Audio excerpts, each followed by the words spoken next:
It's 2011, afternoon's coming. An 8-year-old kid runs into his room, fingers shaking a little bit with excitement. He turns on his PC and launches his favorite game at the time.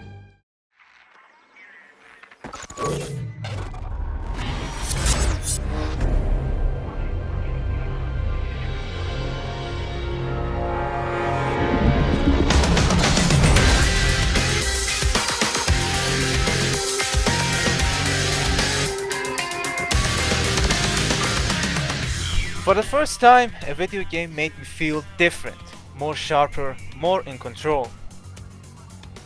A normal day back then. But this one routine pushed me into one habit: cars and racing.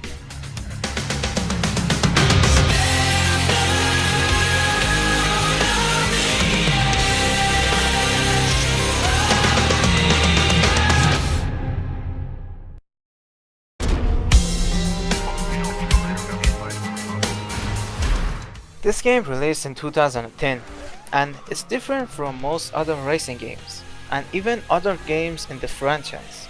Gameplay is fast, and you just select the race and hop into a car, which is a risky thing that EA did back in the day, but it kinda worked. And I think it was the first and last game that you could be a cop. It was something new and it was so much fun. I wish they would somehow keep it in future games. And the only reason that I'm not really into modding cars, it's because this game didn't have any modding option. It was just stock supercars and hypercars, racing just for the fuck of it. This was the first Need for Speed game I've ever played. I played the original Most Wanted after I finished this one. This game felt different. It felt like I'm a millionaire that doesn't give a fuck about money and just loves cars. Even back in the day, I knew these are some expensive shit, but that was the fun of it. For example, this is one of my favorite cars ever. Pagani Zonda Cinque.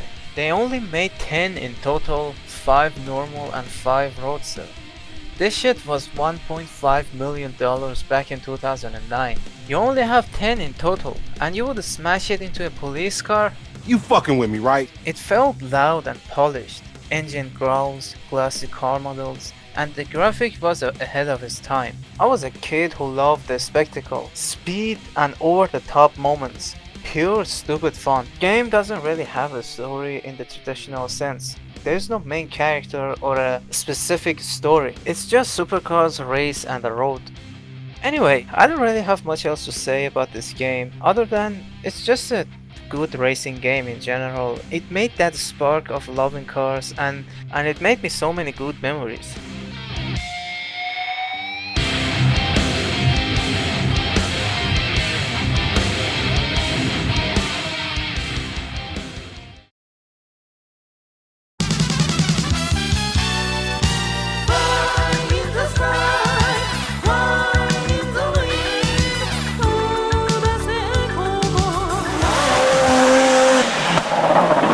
Speed and risk might be the first thing that comes to mind when you hear about rally racing. Rally is so much different than other sports.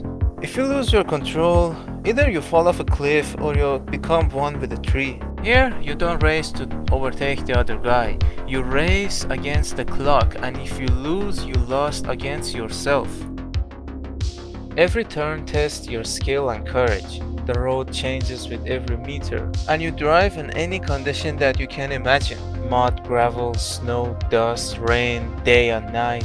Car reacts instantly to your slightest move. Rally every second counts and every mistake is unforgiven. But I didn't discover rally through TV or real life races. My first real taste of rally came through a video game.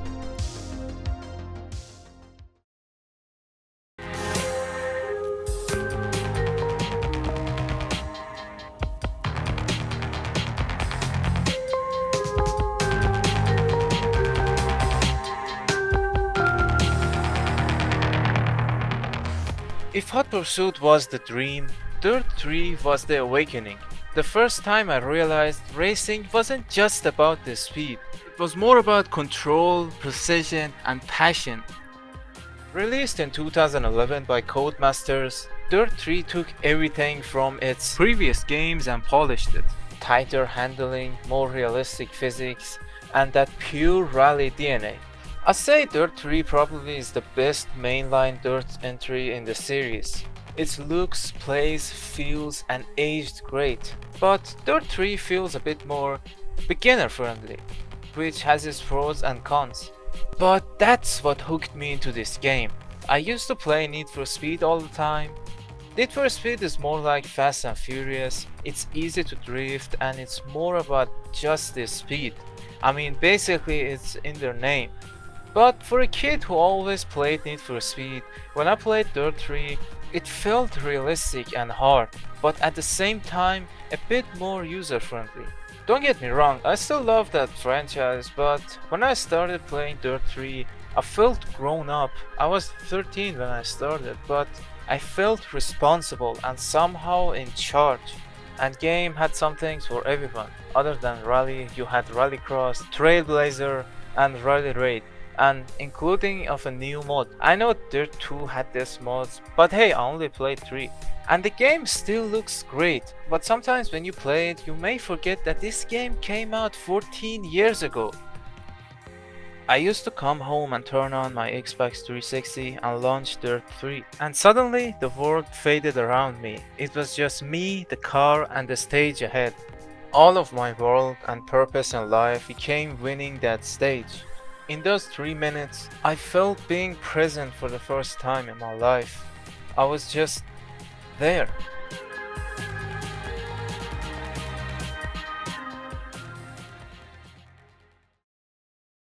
How do you feel as the start time approaches? I don't feel at all. Like,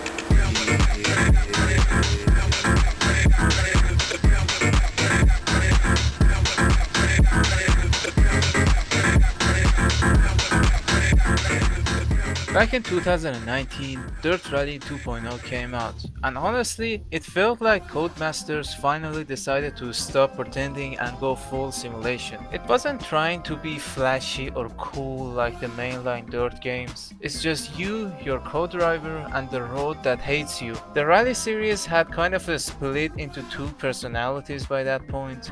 One side leaned to the casual arcade energy, the kind of game that you could play half drunk with the controller and still win. The other went the opposite direction, brutal, precise, and somehow realistic. That's where Dirt Rally settled, the side that punished mistakes and rewarded focus. Now I'll admit, I've spent my more time in Dirt Rally 2.0 than the first one, so most of what I say comes from that experience. But really both games chase the same principle.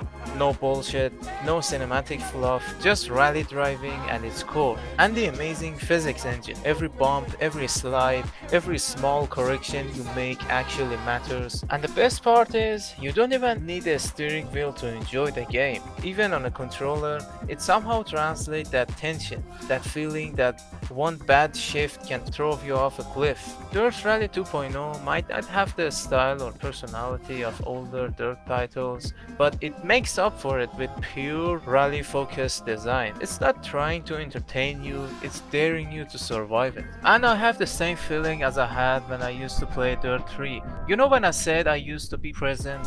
Even nowadays, after a long day, I can hop into a car and forget about the reality.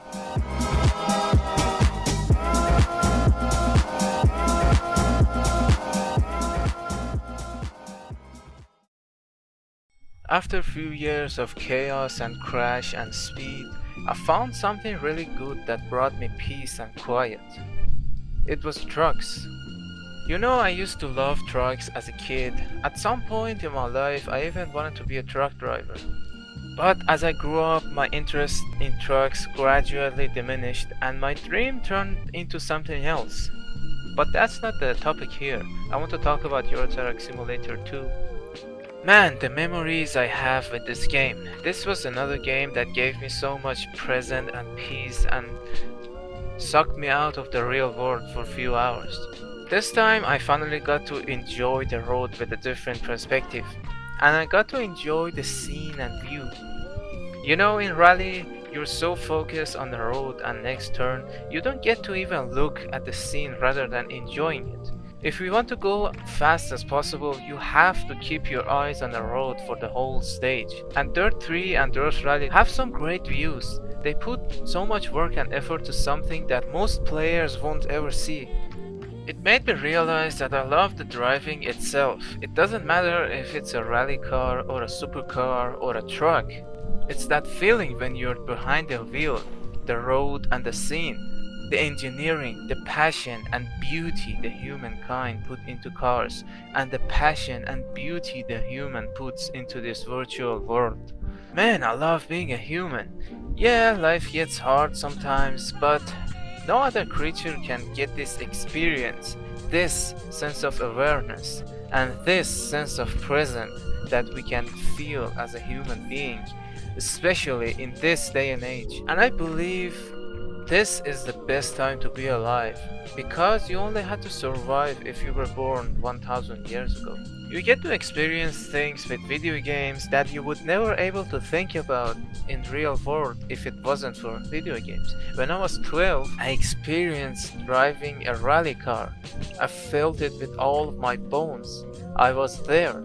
I was the driver in my head, and I never wanted to let down my team, and I always wanted to make them proud. That's the feeling that a video game should give it to you. When I was playing ETS2, I was the driver, I was in that truck. Now as I got older, I really want to take things to the next level. When I started to play Dirt 3 every day, I always had a dream. Not just be there to drive and gather a team and do it professionally. For real this time. When I was 12, I promised to myself that one day I'm gonna be a rally driver. And I'm gonna make that 12-year-old boy happy.